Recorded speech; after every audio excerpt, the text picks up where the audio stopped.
When you study suffering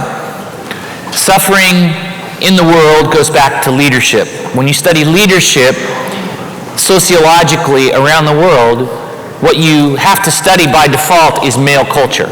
When you study male culture around the world, you see that wherever it is broken and has an unhealthy root, you see women and children who pay the price. And so, as a person who likes to address the root cause in a radical way versus just go after the symptoms, if you want to alleviate suffering amongst the women and children and peoples of the globe, if you're courageous, you go after broken male culture.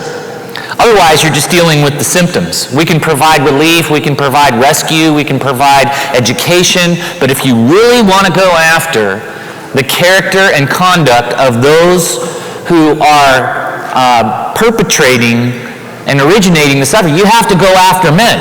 So when you know that there are 25 million women who wake up every day and have a job and they're called prostitutes, that's a broken male culture issue. When you have 2 million little children sexually trafficked, and when you study the issue, that's a broken male culture issue.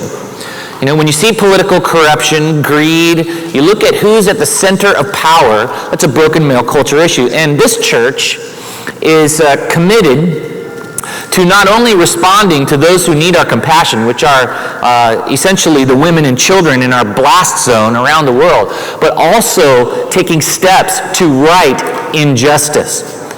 Now, initially when I got into men's ministry, I really didn't see this issue as clearly as I just thought, boy, you know what? Guys need to go to heaven, they need to know Jesus, and they need to experience his purpose and plans for their life. But then when you study the outcomes of guys coming to know Jesus, guys' characters changing, they start making new choices, you see that there's a larger issue, and that's the elimination of suffering of those around them.